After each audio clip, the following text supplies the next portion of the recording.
रांची के होटवार जेल के jail superintendent Hamid Akhtar और जेलर नसीम खान गिरफ्तार किए जा सकते हैं। ईडी को इनकी जांच के दौरान कुछ अहम सबूत हाथ लगे हैं। वहीं दूसरी ओर पुल्हान के जंगल में सीआरपीएफ जवानों का एक दस्ता नक्सलियों के बिछाए जाल का शिकार हो गया। इस पर आगे विस्तार से बात करेंगे। पहले बात करते हैं जेल कर्मचारियों की गिरफ्तारी पर। अब पैसे कमाने के तो कई तरीके हैं। कोई छवि रंजन की तरह जमीन की अवैध रूप से खरीद बिक्री करके, तो कोई पूजा सिंघल की तरह मनरेगा घोटाला करके पैसे कमाता है। अब भला जेल कर्मचारी ही पीछे क्यों रह जाए, उन्हें भी तो पैसे कमाना है। इसलिए उन्होंने तरकीब निकाली कि क्यों ना घोटाले के एवज में जो जेल में है उनसे ही पैसे ऐंठ लिए जाए। कुछ ऐसा ही हाल रांची के होटवार जेल के जेल कर्मचारियों का भी है। बता दें कि बीते 3 नवंबर को ईडी ने जेल में छापा मारा था। ईडी को ये जानकारी मिली थी कि जेल के अंदर ही केस को खत्म करने के लिए ईडी के खिलाफ साजिश रची जा रही है। उन्हें झूठे केस में फंसाने के लिए कई घोटाले के आरोपी जेल कर्मचारियों और नक्सली संगठनों की मदद ले रहे हैं। इसी जानकारी के आधार पर ईडी ने जेल में छापेमारी की और 3 जेल कर्मचारियों हामिद अख्तर, नसीम खान और दानिश रिजवान को पूछताछ के लिए ईडी ऑफिस बुलाया। पूछताछ के बाद उन्हें छोड़ दिया गया, मगर अब इनमें से 2 जेल कर्मचारी यानी जेल सुपरिटेंडेंट हामिद अख्तर और जेलर नसीम खान पर कभी भी गाज गिर सकती है। मिली जानकारी के अनुसार ईडी अब इन दोनों को गिरफ्तार करने की तैयारी में जुट गई है। इन्हें कभी भी गिरफ्तार किया जा सकता है।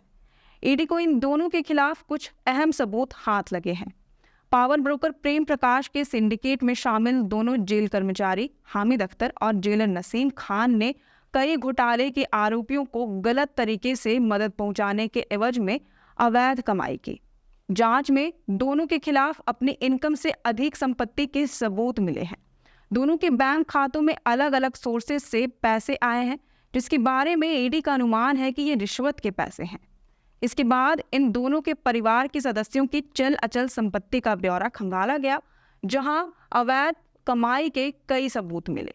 ये भी पता चला कि ईडी ने जिन्हें गिरफ्तार किया है उनमें कई आरोपी पहले भी जेल जा चुके हैं। इनसे भी मदद के बदले पैसे लिए गए। अब इसे लेकर ईडी का कहना है कि जेल सुपरिटेंडेंट हामिद अख्तर और जेलर नसीम खान पर कार्रवाई करने के लिए किसी दूसरे केस की जरूरत नहीं है। पहले से चले आ रहे केस में ही इन पर कार्रवाई करने का पुख्ता आधार है। गौरतलब है, मनरेगा घोटाला, अवैध खनन घोटाला, टेंडर कमीशन स्कैम, जमीन घोटाला और शराब घोटाला के कई आरोपी फिलहाल होटवार जेल में बंद हैं। इनमें से कई काफी पावरफुल हैं। इन्हें जेल के अंदर विशेष सुविधाएं दिए जाने की शिकायत ईडी को मिली थी। अब बात करते हैं दूसरे खबर पर। झारखंड में नक्सलियों का खौफ दिन ब दिन बढ़ता जा रहा है। इसी बीच कल सीआरपीएफ जवानों का एक दस्ता नक्सलियों के बिछाए जाल में फंस गया। घटना पश्चिमी सिंहभूम के कुल्हान जंगल की है, जहां नक्सलियों ने आईईडी बिछा रखे थे। इसकी चपेट में आने से सीआरपीएफ जवान गुमला निवासी संतोष उरांव शहीद हो गए। वहीं शौर्य चक्र विजेता जवान विजेटो टीनी और एक अन्य जवान जयंता नाथ भी इस ब्लास्ट की चपेट में आने से गंभीर रूप से घायल हो गए हैं। जयंता नाथ की हालत गंभीर होने के कारण उन्हें एयरलिफ्ट करके बेहतर इलाज के लिए रांची लाया गया है। ये घटना एग्जैक्टली कुल्हान स्थित बोइलकेरा थाना क्षेत्र के हाथीबुरु इलाके की है।